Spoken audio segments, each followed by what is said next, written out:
European Council President Donald Tusk says British Prime Minister Theresa May's Chequers plan will not work. Following an informal EU leaders summit in the Austrian city of Salzburg, Tusk said May's proposed economic partnership plan undermines the EU's single market. But May warned that the UK is preparing for a no-deal exit if the EU refuses to compromise. EU leaders have urged May to reconsider her proposal by next month's summit in order to reach a deal ahead of the UK's formal exit from the bloc next March. The suggested framework for economic cooperation will not work, not least because it risks undermining the single market. Paul Whiteley is politics and government professor at Essex University in the UK. He says a no-deal Brexit could mean a global financial crisis. Well, I think we're at the end game of what is essentially a chicken game, where both sides are making firm statements, and it will go right down to the wire.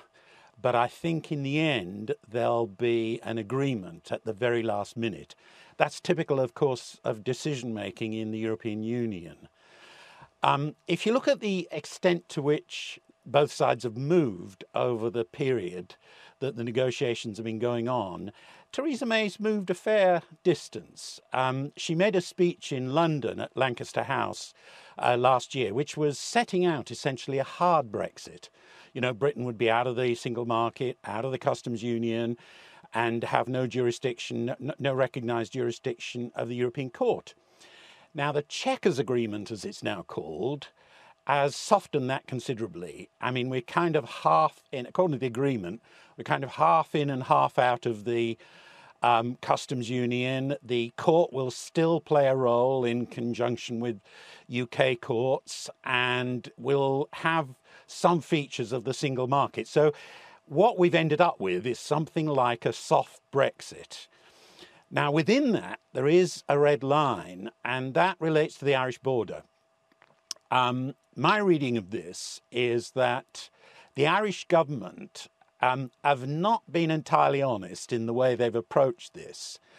They see this as a lever to pursue a long-term goal, which is the unification of Ireland. Now, the unification of Ireland is a perfectly respectable idea as long as it's done democratically by agreement with the North.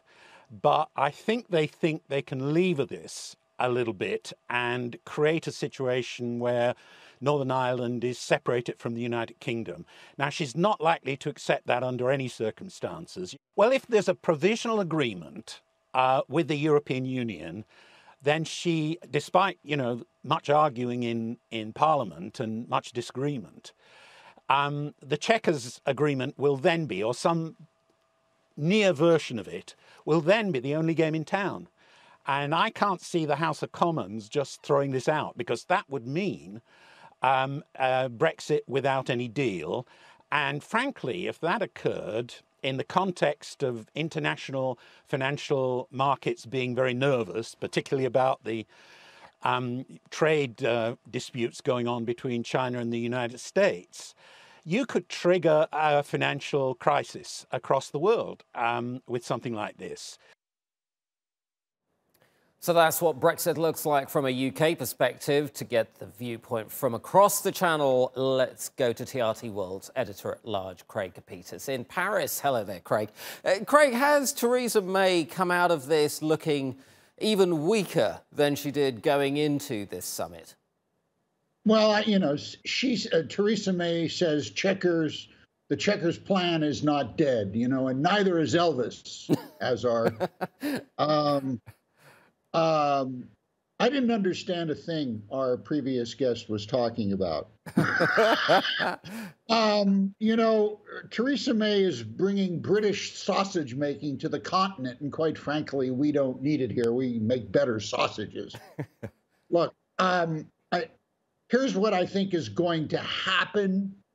This is going to end up as a bilateral free trade deal between the EU and Great Britain along the lines of something like, dare I mention the acronym, NAFTA. That seems to be the only way out here, because the real problem, as our previous guest said, is Northern Ireland.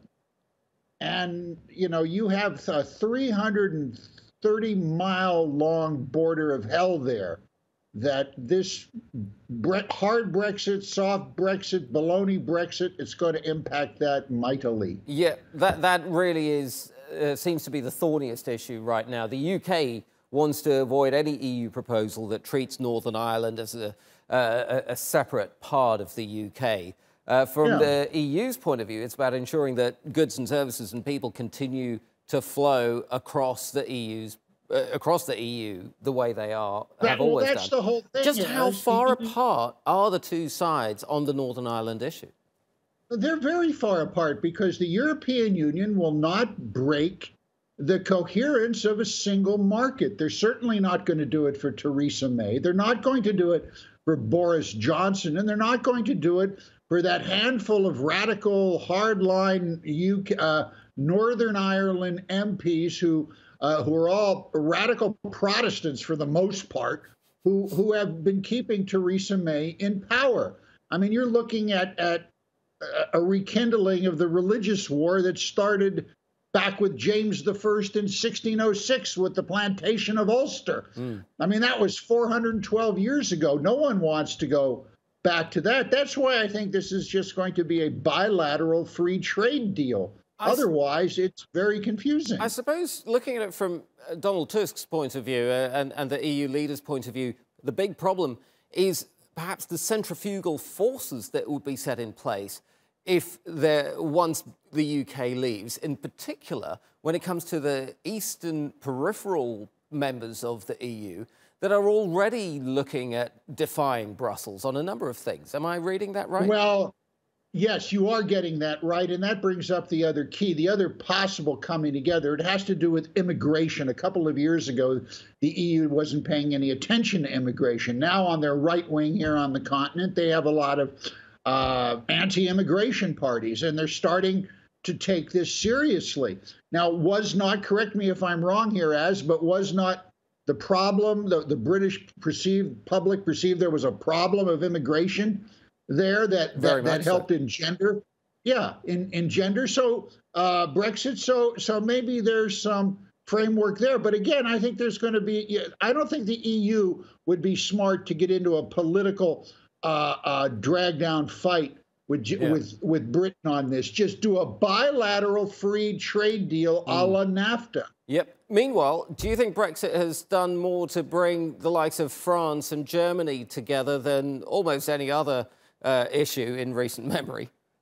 Well, France and Germany aren't as close here on the continent as a lot of people think. There's a lot of friction between President Macron and Chancellor Merkel at the moment, and that looks to be continuing. But on this subject of a united Europe, on a subject where the EU customs and regulatory arrangements have to be within the EU, they're in agreement. Okay. We're going to have to leave it there. Craig Copetas in Paris. Thank you.